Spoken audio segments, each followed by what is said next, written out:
Hello Internet, I'm the Disney Brain and welcome to the Liv and Maddie review. Last time, we talked about dancing for the grade and the good old ball game. This time, well, this episode can best be described with one word, drama. And if you're into that angle, you'll probably get something out of this one for better or for worse. And for those of you unaware, yes, Dove Cameron and Ryan McCartan are engaged. And I took the news rather well. In the arms of the angel, fly away from here. What? I was obviously crying tears of joy because I'm obviously so happy for the two. No, but seriously, it's their lives and I do wish them the best. And with their engagement, I believe it's high time to retire the Dove Cameron musical montages. I know, they've been a staple of many a video since the Descendants review, but it's time to let go and move on. Anyways, getting back on topic here, spoiler warning now, you know the drill. With all that said, let's dive into Rooney. We kick things off with Joey holding a competition to see who between Holden and Josh will have the special honor of being Joey's new best bro. This particular plot point doesn't hold up too much water though, so we'll get right into the meat of this one. So Liv and Holden are watching a recent interview that Liv does, and Holden is off-put by the fact that during the interview, she denies having a boyfriend. Naturally, Holden doesn't take it too well, but interestingly enough, we're given another situation where a relationship is put in dire straits thanks to a television interview. You may recall something similar happening when Holden was about to break up with Andy. Liv really wants to keep their relationship a secret for some reason, while Holden wants to proudly express their feelings for one another, so you can see where the complications arise. There's also a small bit about Evan and Dump Truck teaming up with Parker to win a slushy drinking contest, but wisely, neither that nor the Joey best bro subplot takes too much time away from the central focus of this episode.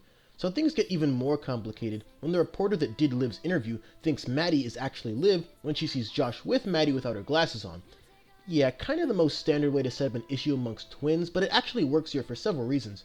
We soon find out that Maddie doesn't want Liv to clear up the confusion just yet because she wants to tell Diggy about dating again herself.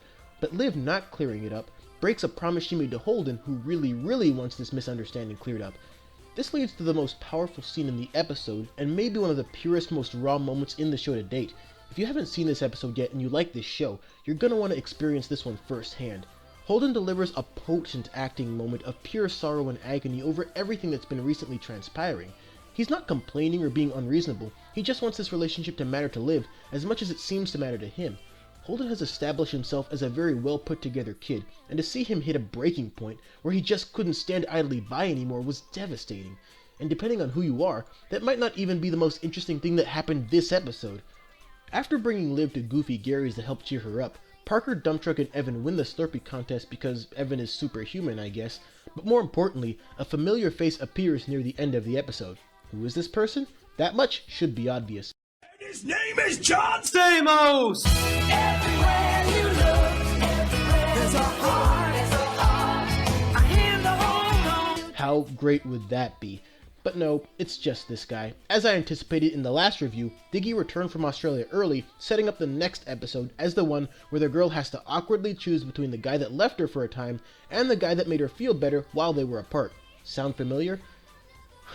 So they've gone and done it, guys. They've officially set up exactly what I hoped that they wouldn't.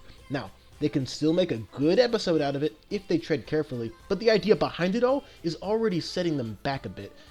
And then we get a little bit at the end where Holden is at Liv's house bringing her cake because that's what exes do apparently, and Josh wins the best bro competition. So that's the episode. A good one, but mostly a setup episode for the events to follow. The core of the episode is most definitely the Liv and Holden breakup, that isn't only acted well, but is set up in a sensible way. It's not the paper-thin and rather selfish reasons that led to the last breakup that happened. It's a relationship breaking down because investment levels aren't being met, which is a way more believable and well thought out way to separate two people, at least for now. I suspect they'll figure out a way to work things out at some point. This episode is also very intelligent in the way it layers its inciting incidents.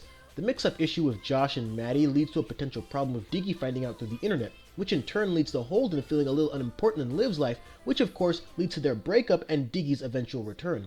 It's a well-designed narrative, and no piece of this particular puzzle feels out of place in terms of connecting with the next important event that occurs as a direct result. But now, it's time to address the episode to come.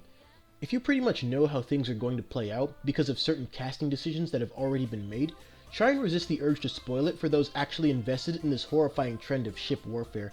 It got really old really fast in Girl Meets World, so I was never going to get invested in that aspect of this show. But, alas, here we are, and in about 2 weeks' time, we will finally see the episode that this show has been impatiently building up to.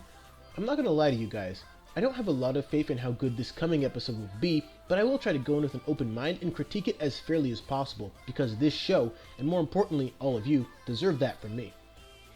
Thanks for watching. If you like this video, go ahead and hit that like button, subscribe for more, and share it all over the internet. And don't forget to follow the Disney Brain on Facebook and Twitter for updates. Links down below. Last week, I wasn't feeling too great, so I couldn't upload as many videos as I wanted, but hopefully, this week proves to be more productive, with the Nickelodeon female characters list incoming, along with the Geek charming DCOM review, and my first of possibly several Boy Meets World videos, so lots to look forward to. Until then... Josh is showing me magic tricks. He's competing with Holden to be my new cool best bro. Making two guys who are much cooler than you compete to be your friend? Seems like the greatest magic trick of all.